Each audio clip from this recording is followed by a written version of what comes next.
नमस्ते। Solid facts with Hemant Trivedi में आप सबका स्वागत। जैसा आप देख रहे हैं हेमंत सर हमारे साथ मौजूद है। बहुत स्वागत सर। सर बड़ी खबर है, बड़ी घटना है। जिस तरीके से एक बार डोनाल्ड ट्रंप अपने लिए जो है शांति के नोबेल की मांग कर रहे थे, लगातार मांग करते रहे।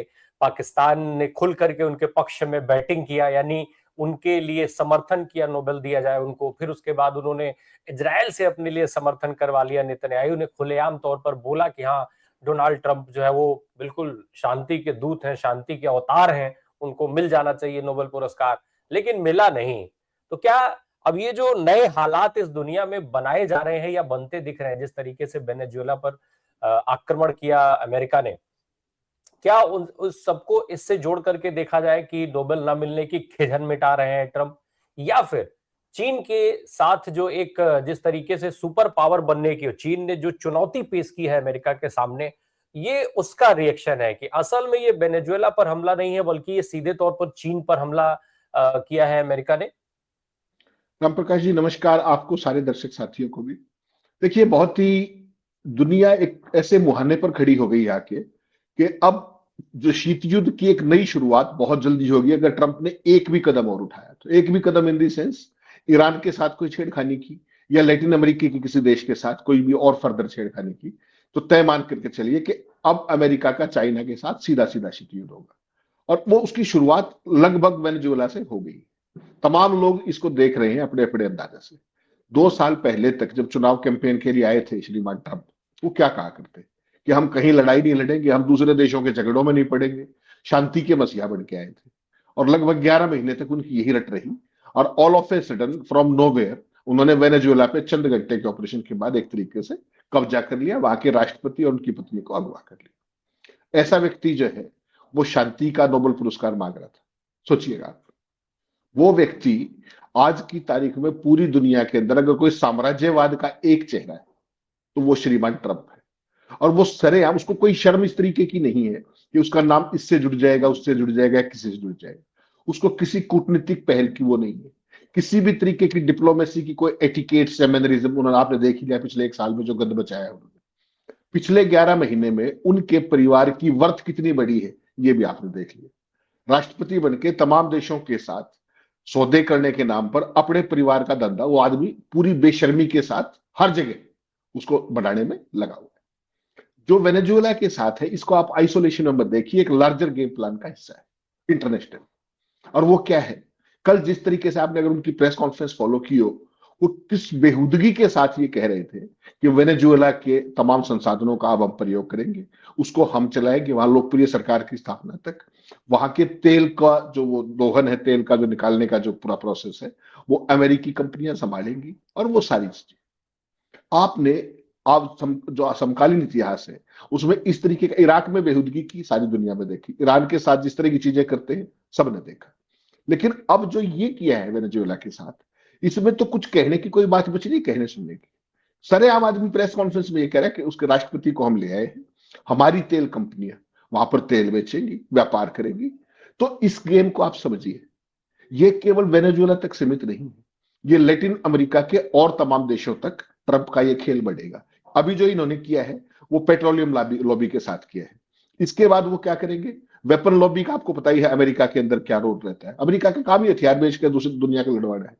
पेट्रोलियम लॉबी का ये कर दिया, ईरान को साइडलाइन करने के लिए वेनेजुएला को सारे तेल का भी ये दोहन करेंगे।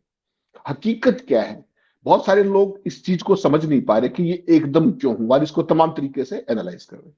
अपने एक साथी हैं सौमित्र राय, काफी वरिष्ठ पत्रकार, उन्होंने बेहद शानदार तरीके से इसको पूरा समझाया है कि ये पूरा खेल क्या था। और वो इस घटना को जोड़ते हैं 1974-75 से, कि ये ताजा हमला कल की घटना नहीं है। ये 51 साल पहले अगर आपको ध्यान हो तो सऊदी अरब को एक वायदा किया था रिचर्ड निक्सन ने। वहां के उसके जो तत्कालीन सुरक्षा सलाहकार थे हेनरी किसिंजर, जो इंदिरा गांधी के काफी खिलाफ हुआ करते, आपको याद होगा। ट्रंप ने उस वायदे को कल पूरा किया है अपने इस ऑपरेशन के जरिए। और वो वायदा क्या है, कहने को ट्रंप क्या कह रहे थे, जो जिस तरह के आरोप लगा रहे हैं वो, कि आतंकवाद इसके पीछे था, ड्रग्स था, तानाशाही थी, ऐसा कुछ भी नहीं। इसके पीछे इकलौती गलती क्या थी कि वेनेजुएला जो है, ट्रंप का जो पेट्रो डॉलर है उसको पिछले 50 साल से उसकी बादशाहत को लगातार चुनौती दे रहा है। और दुनिया का जो सबसे बड़ा तेल भंडार आपको पता है 18% के आसपास इनके पास है। 303 अरब बैरल इनके पास तेल है।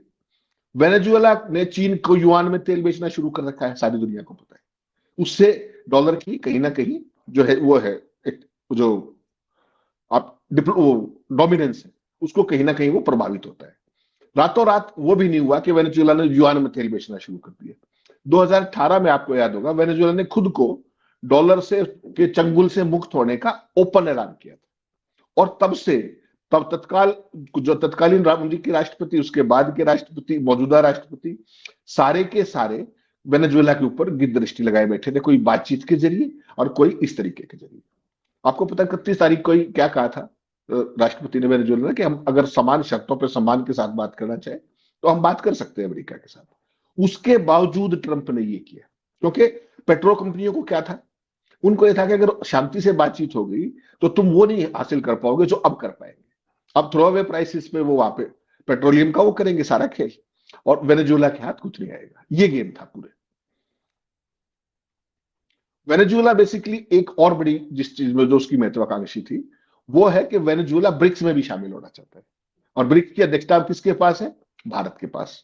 तो बेसिकली वेनेजुएला ने चीन के डॉलर मुक्त व्यापार को दशकों तक फंड करने की क्षमता उसके पास है, क्योंकि वेनेजुएला के पास तेल का भंडार इतना है।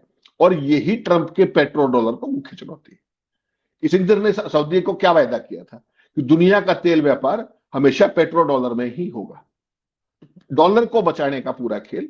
और इसके बदले अमेरिका जो है तेल उत्पादक देशों को एक तरीके का सैन्य संरक्षण भी देगा।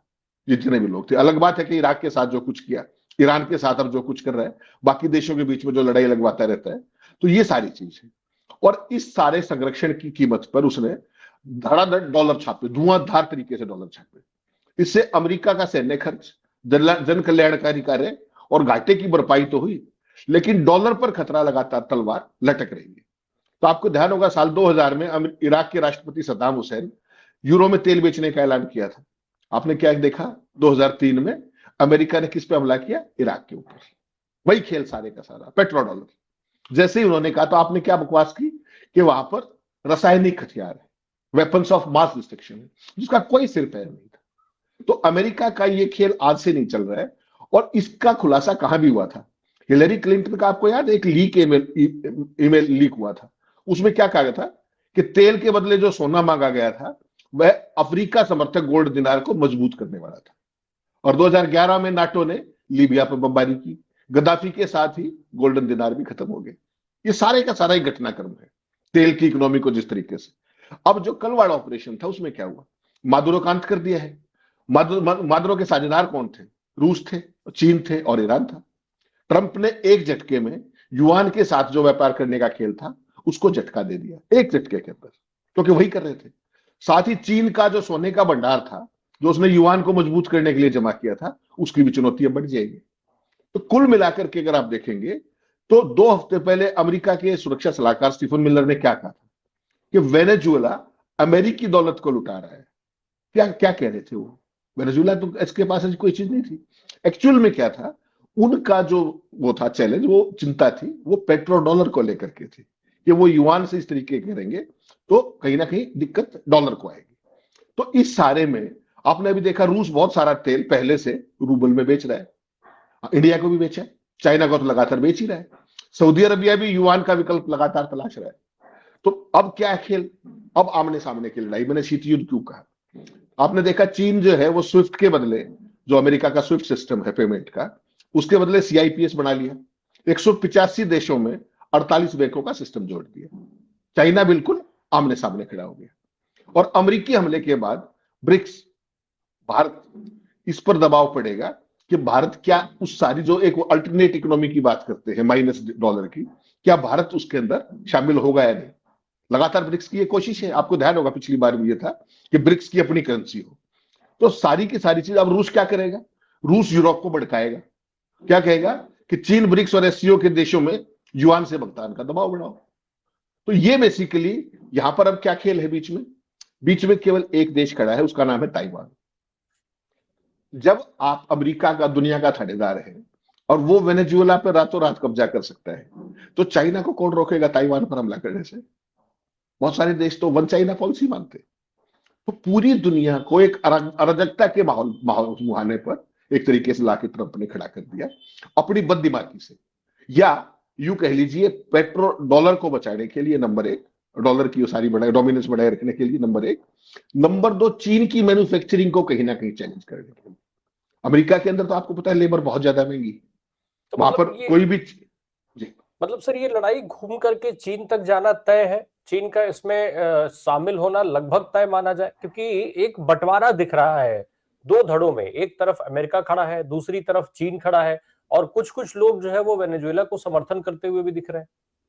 नहीं, वेनेजुएला को समर्थन तो कौन लोग करे जो चीन के पार, एक तो देखिए समर्थन का कोई बहुत लंबा चौड़ा मतलब है नहीं, जो आज का मॉडर्न स्थिति है।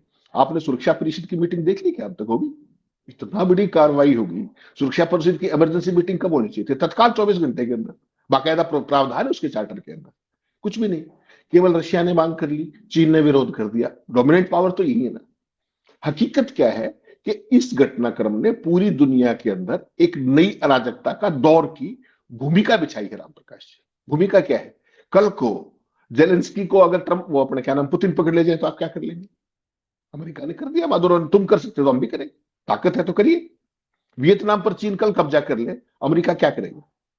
तो ट्रंप की तमाम लोगों के साथ मिली भगत भी है, तमाम लॉबीज के पार्टनर है वो इनका। ये जो कल उन्होंने किया ये एक अपराध है किसी भी दृष्टि से, इवन अमेरिकी कानूनों के तहत भी अपराध है। बाकी तो छोड़ दीजिए, सुरक्षा परिषद फला, ये हर दृष्टि से ये अपराध है, आजीवन कारावास तक की सजा है। लेकिन कौन करेगा? जिस तरीके का सुरक्षा परिषद का रेलेवेंस खत्म हो गया पूरी दुनिया के अंदर, 90 के दशक के बाद ही खत्म हो गया था। अब अगर जेलेंस्की, अब किस मुंह से आप ये कहोगे कि भाई जो जेलेंस्की के साथ युद्ध खत्म कर देना चाहिए रूस को यूक्रेन के साथ? मॉरल तो कुछ आपका बचा नहीं। और चाइना जब वियतनाम का करेगा तो आप क्या कर लेंगे? ईरान, ऑलरेडी ईरान के साथ झगड़ा चल रहा है। मेरा यह मानना है व्यक्तिगत तौर पे कि अब अगर चाइना, अमेरिका ने एक भी कदम और बढ़ाया, एक भी कदम, तो ये मान के चलिएगा कि नए शीत युद्ध की शुरुआत होगी। और बहुत सारे लोग कह रहे हैं कि जो अमेरिका है अब उसका अगला निशाना ईरान है। देखिए आपने देखा अभी हाल ही में जो इजराइल और ईरान के साथ जो कुछ हुआ, और उसके बाद अमेरिका ने उनका जो एटॉमिक प्रोग्राम था पूरा उसको तहस नहस करने की कोशिश की। कितनी सफलता मिली नहीं मिली, सबके अलग अलग दावे। तो बहुत सारे लोग ये कह रहे हैं कि अब चाइना उस पर क्या नाम है, ईरान पे अटैक करेंगे। मुझे लगता है कि ईरान की बजाय वेनेजुएला के बाद अगला नंबर जो आएगा ना, वो या तो मेक्सिको का आएगा या ब्राजील का आएगा। और ये एक पूरा का पूरा चक्र होगा। बेसिकली इधर ईरान पे जाने की बजाय, ईरान पे तो ये दबाव बनाए रखेंगे इस तरीके का, ईरान को बर्बाद करते रहेंगे क्योंकि वहां से तेल चाहिए, ये चाहिए, वो चाहिए, वो एक अलग पक्ष। इनका खेल क्या है कि लेटिन अमेरिकी देशों के अंदर, वेनेजुएला इज वन कंट्री, वहां से कच्चा तेल लूटेंगे, अपने हिसाब से चीजें करेंगे। अमेरिकी कंपनियों की वारे न्यारे तय है, 18% दुनिया का अकेला कच्चा तेल वहां पे। बाकी लेटिन अमेरिकी देशों में अमेरिकन कंपनीज का वर्चस्व बढ़ाने का खेल होगा, गन पॉइंट पे होगा कि यहां पर, क्योंकि आपको पता है वहां पर लेबर सस्ती है तो प्रोडक्शन सस्ती हो पाएगी। आज की तारीख में जहां तक प्रोडक्ट्स का मामला है, अमेरिका पूरे तरीके से चीन पर निर्भर, पूरे तरीके से। जिस तरीके का अरब चीन दबता नहीं उनके साथ, तो अपने देश के अंदर मैन्युफैक्चरिंग बेस बनाना वायबल नहीं। तो आप क्या करोगे? आप वो सारी चीजें लेटिन अमेरिकी कंट्रीज की सस्ती लेबर, अपने हिसाब के कायदे कानून, उसके जरिए दो चीज होंगी। चाइना का वर्चस्व खत्म होगा अंतरराष्ट्रीय व्यापार पे, नंबर एक। नंबर दो, अमेरिकी कंपनियों के वारे नारे हो जाएंगे। तो दोनों हाथों में लड्डू है एक तरीके से। और चाइना को झटका किस बात का लगेगा कि उनका जो अमेरिका के साथ जिस तरह का व्यापार है वो सारा एकदम तहस नहस हो जाएगा। लेटिन अमेरिकी देशों, तमाम देशों के ऊपर अमेरिका प्रेशर बनाएगा कि भाई चाइना का सामान ये नहीं लेना, ये नहीं करना, तमाम तरह की, कोई बंदरगाह उसके पास है उसको खाली करा देगा, ये सब चीजें। तो अब जो मुझे लगता है कि अब रूस और यूक्रेन के झगड़े के बाद रूस की वो क्षमता नहीं रही कि वो सीधे सीधे अमेरिका को चुनौती दे सके, ये तो सारा दुनिया जानती। वैसी सूरत में अब चाइना सीना ताने खड़ा हुआ था। ट्रंप ने ये रास्ता अपना लिया नए साम्राज्यवादी विस्तार का। Venezuela is just one beginning. इसके बाद मेक्सिको, आप देखिएगा किस तरीके का ये करेगा आदमी। उसके बाद ब्राजील। वो सारा खेल मैन्युफैक्चरिंग को अपनी कंपनियों को सौंपने का है, जैसे वेनेजुएला के तेल को लूटने का है। ये पूरा का पूरा एक बिछाया है श्रीमान जी ने। लेकिन इसमें जो ओवरऑल ये होगा कि छोटे देश अब उनकी सुरक्षा को खतरा हो जाएगा। कल को वियतनाम पे हमला करता है, जापान कितनी देर बचेगा? चाइना का और जापान का सबको पता है। वो सारी परिस्थितियां अपने आप में बहुत खतरनाक स्थिति की तरफ दुनिया को ले जा रही है, ऐसा मेरा मानना है। तो जापान और ताइवान पे भी बड़ा खतरा है, क्योंकि अब अगर अमेरिका ने जो रास्ता खोला है तो चीन उस रास्ते पर जब चलना शुरू करेगा तो सबसे पहला निशाना ताइवान और फिर जापान, ये दो तो साफ तौर पे दिख रहे हैं। और अब चीन को रोकने वाला भी कोई नहीं होगा। लेकिन सर फिर सवाल आकर के यहाँ खड़ा होता है कि ऐसे में जब अमेरिका और चीन का, भाई चीन भी हमेशा से विस्तारवादी रहा है, लगातार जमीनों पर अवैध तरीके से कब्जे करने के लिए चीन को भी जाना जाता है। अब अगर ट्रंप साहब भी यही करेंगे तो ट्रंप और चीन, मतलब अमेरिका और चीन जब आमने सामने होंगे तो इससे दुनिया की स्थिति को आप कैसे देखते हैं? क्या बदलाव हो सकता है? क्या बदलाव संभावित माना जाए? नहीं राम प्रकाश, देखिए जब से रशिया का विघटन हुआ उसके बाद तो अमेरिका का एक तरफा राज था एक तरीके से। पिछले 4-5 साल से ही तो चाइना का उस तरह का उभार हुआ है कि वो आर्थिक तौर पर भी और मिलिटरीली भी हर तरीके से अमेरिका को आमने सामने खड़ा होकर के चुनौती देने को तैयार है। आपको ध्यान होगा जब टैरिफ का खेल किया ट्रंप ने, जितना उनके ऊपर लगाया उन्होंने 24 घंटे भी नहीं लगाए, उससे ज्यादा ठोका वापस।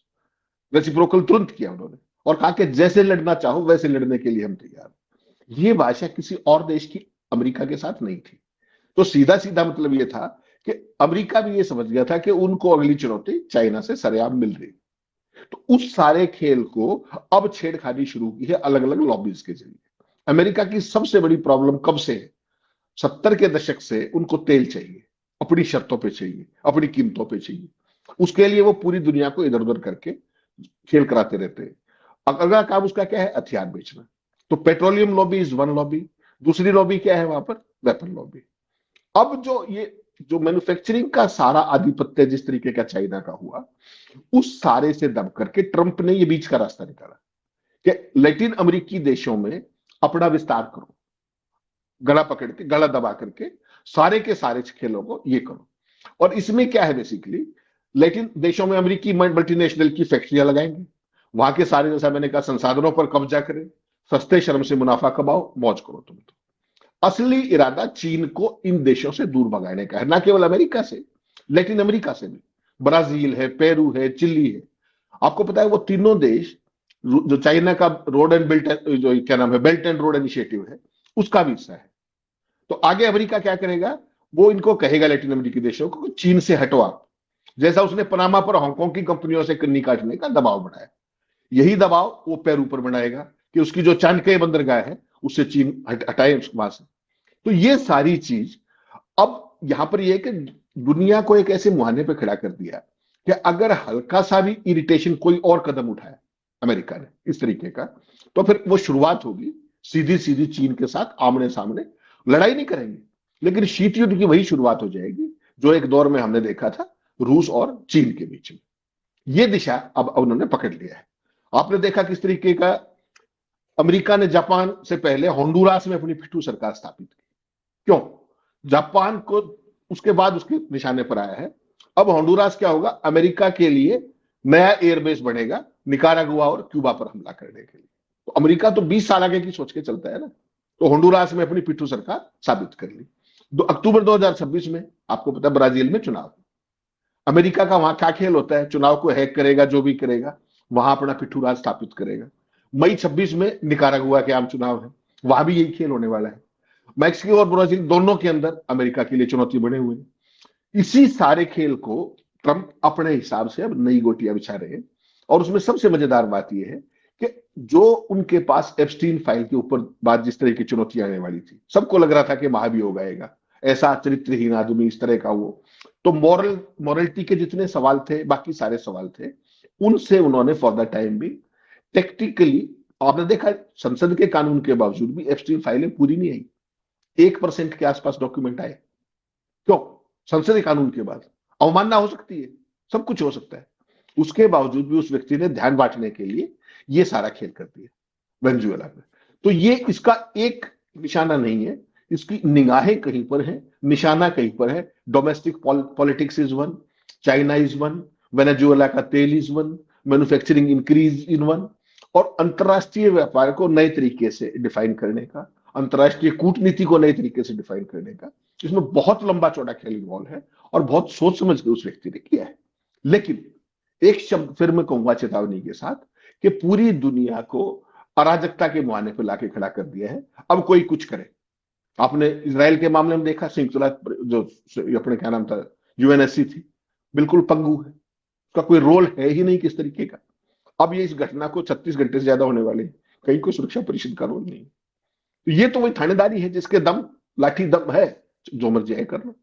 तो अराजकता का दौर बहुत तेजी से बढ़ने वाला है दुनिया के अंदर, ट्रंप जैसे अनाड़ी। भारत की सर, अगर हम भारत के लिहाज से इस चीज को समझना चाहें तो भारत कहाँ खड़ा दिखता है, या क्या असर भारत पे पड़ सकता है, जरा हम वो भी समझ ले भारत के लिहाज से भी। राम प्रकाश जी देखिए, अगर तेल की कीमतें बढ़ती है तो भारतीय अर्थव्यवस्था स्टेट में प्रभावित होती है, एक बात। दूसरा, अमेरिका की चीन के साथ जैसी शत्रुता बढ़ेगी जिस जिस तरीके से, तो उसमें भारत स्वाभाविक एक मतलब उसको लाभकारी एक लाभ मिल सकता था भारत को। लेकिन ट्रंप के पिछली जो हरकतें आप देखेंगे ऑपरेशन सिंदूर के बाद, वो जिस तरीके से मुनीर को गोदी में बिठाए घूम रहे हैं और मोदी को हर कदम पर एक्सपोज कर रहे हैं। नहीं तो अगर मान लीजिए ऑपरेशन सिंदूर में उनकी कोई भूमिका थी भी, मान लीजिए अगर कोई थी, तो 65 बार उसको गाने का कोई मतलब नहीं था। इसका मतलब बड़ा साफ है कि मोदी को हिट कर रहे हैं वो for the reasons best known to him. उसके बाद उन्होंने क्या बात कही कि मैं, मोदी शानदार व्यक्ति हैं, मैं कोई ऐसी बात नहीं कहना चाहता कि उनका कैरियर खत्म हो जाए। आपने ऐसी बात आजाद भारत के इतिहास में आज तक किसी भी राष्ट्राध्यक्ष के मुंह से भारत के लिए नहीं सुनी होगी। तो क्या है ट्रंप के पास ऐसा? तो हम तो एक तरीके से अमेरिकी दबाव के सामने ऑलरेडी जो हमारी गत उसने बढ़ा रखी है, जिस तरीके से हमारे साथ जो उनका फ्री ट्रेड एग्रीमेंट का जो वो सारा चल रहा था, टेरिफ डील और सारी चीजें, उसके बारे में भारत सरकार की चुप्पी है। इस पूरे मामले में भी भारत सरकार की कोई टिप्पणी देखी आपने अब तक? ना इधर ना उधर। इतना बड़ा देश, दुनिया की चौथी बड़ी अर्थव्यवस्था, ना आप इधर हो ना उधर हो, इससे बड़ी और चिंता की क्या बात होगी? भारत, चीन और अमेरिका का जो भी झगड़ा हो, उसका सबसे बड़ा लाभार्थी हो सकता था। लेकिन ट्रंप ने वो गुंजाइश पिछले 6-8 महीने में बिल्कुल मिट्टी में मिला रखी है। आपकी डिप्लोमेसी गले पड़ने के अलावा कुछ नहीं है। ना आप एक लाइन हिंदी की बोल पाते, ना अंग्रेजी की बोल पाते, ना कोई ट्रेक्शन कर पाते, म्यूट वीडियो चला करके काम चला रहे। तो ऐसी सूरत में जो ये ग्लोबल ऑर्डर के अंदर चेंजेस संभावित है और जो आपकी डिप्लोमेसी औंधे मुंह गिरी हुई है ऑपरेशन सिंदूर के बाद, सारी दुनिया देख रही, तो हम तो कहीं भी नहीं खड़े ना आज की तारीख में। तो अमेरिका एक तरीके से, हमें तो, मुझे तो ऐसे लगता है कि वो टर्म ही डिक्टेट करते रहेंगे हम, और हमारी हिम्मत नहीं है कि हम किस चीज को काउंटर कर पाए। इधर से चाइना का जो खेल है वो सारी दुनिया को पता है भारत के साथ, किस तरीके से लद्दाख में उन्होंने वो कर लिया। मोदी जी ने कह दिया कि ना कोई आया ना कोई गुस्सा, चीन का नाम ही लेते। क्या बदल गया कि उनको ब्रिक्स में जाके मीटिंग करनी पड़ी? किस लिए गए थे वो? भारत का डिप्टी चीफ सेना का ये कह रहा है कि लड़ पाकिस्तान रहा था, खेल चीन का था। कहा कि नहीं कहा सबके बीच में? मोदी जी के मुंह से कोई शब्द निकला? 56 इंची लिए घूम रहे। ये चिंता की बात बहुत खतरनाक स्तर पर है। ये वो अवसर था जब इन चीजों को एक अलग तरीके से, डिप्लोमेटिक तरीके से भारत उसका बहुत बड़ा लाभ उठा सकता था। और 90 के दशक से लेकर अब तक अमेरिका की जो भारत से करीबी थी, वो ऑल ऑफ ए सडन कहां गायब हो गई? इसके लिए तो मोदी जी जिम्मेदार होंगे, और मेरा आप तो हो नहीं सकते। जिस तरीके से नमस्ते ट्रंप किया, जिस तरीके से नहीं, लेकिन हाउडी मोदी किया, जिस तरीके से हवन करवाए, उसके बाद भी आप कहां हैं? ट्रंप के सामने भी नहीं पड़ते, नहीं, ट्वीट कर देते हैं। बीते दिनों हमने देखा कि चीन के साथ नजदीकी कुछ बढ़ाने की कोशिश हो रही थी। क्या उसका भी असर पड़ेगा? नहीं रामप्रकाश जी, इनकी तो कोशिश ही क्या है? आप चीन के साथ वो लद्दाख में घुस गए, आपने कह दिया कोई आया नहीं घुसा, गैलवान हो गया, सारी बात होगी। उसके बावजूद भी चीन तो हमारे व्यापार में कितना सरप्लस हमसे। कमाल देखिए ना आप, इतना सब कुछ होने के बाद, इतना तनाव होने के बावजूद, सीमा विवाद होने के बावजूद, मोदी के राज्य में कितना भयंकर व्यापार घाटा बढ़ रहा है चाइना के साथ। लगातार आयात बढ़ रहा है, आपके पास कुछ नहीं। उसका उपचार क्या है? उसका उपचार केवल एक है कि मैन्युफैक्चरिंग को मजबूत कीजिए, वो आपके बस का नहीं। आपका मेक इन इंडिया, सारे इंडिया फेल, तो आप करेंगे क्या? उधर से रशिया, तो ना आप इधर के हैं ना आप उधर के। भाई, पुतिन आए थे अभी, क्या चल रहा था? S-400 की बजाय S-500 लेंगे, आप ये वेपन सिस्टम्स लेंगे, ये Su-57 लेंगे। जब पुतिन साहब आए, बातचीत हुई, सारी डेलीगेशन लेवल भी, 1-to-1 भी, कहीं कोई एक शब्द का जिक्र सुना आपने? क्यों? क्यों? पुतिन के साथ इस तरह की मीटिंग कभी सुनी आपने? हर मीटिंग में हर साल बड़े बड़े फैसले होते थे। क्यों? क्योंकि अमेरिका का दबाव है। आपने स्वीकार कर लिया उसको। पुतिन उस पूरी सिचुएशन को एंजॉय कर रहे हैं। अपने सॉरी, ट्रंप ट्रंप अमेरिका में बैठे बैठे एक खास तरह वो उसको मुनीर को ही लिए घूम रहे। उनको पता लग गया, चाइना को पता लग गया कि 56 इंची केवल कहने का है, कर नहीं पाएगा कुछ भी, ये कभी स्वीकार ही नहीं करेगा। चाइना को पूरी दुनिया के देशों को पता है कि भारत के साथ कुछ भी कर लो, मीडिया बोलेगा नहीं, जो देश का राष्ट्राध्यक्ष है वो स्वीकार उसको स्वीकार ही नहीं करेगा, उस मुद्दे को वो कर देगा। दुनिया के सैटेलाइट्स ने दिखाया किस तरीके से लद्दाख के क्षेत्र में, अरुणाचल में वो क्या कर रहे हैं, कोई मुंह से शब्द नहीं निकला है। ये हालत है। बिल्कुल। अब जो परिस्थिति बन रही है सर, है तो बड़ी भयावह, लेकिन देखते हैं अभी आगे उसमें और क्या अपडेट्स आते हैं। दुनिया में अगर विभाजन होता है तो उसका असर निश्चित तौर पे जो आपने कहा भारत पर पड़ेगा, भारत की अर्थव्यवस्था पर पड़ने की पूरी संभावनाएं हैं। पहले से ही भारत में लोग जो है वो महंगाई की तमाम मार झेल रहे हैं। आगे क्या परिस्थितियां बनती हैं देखा जाए। बहुत शुक्रिया सर हमसे बात करने के लिए। Thank you so much.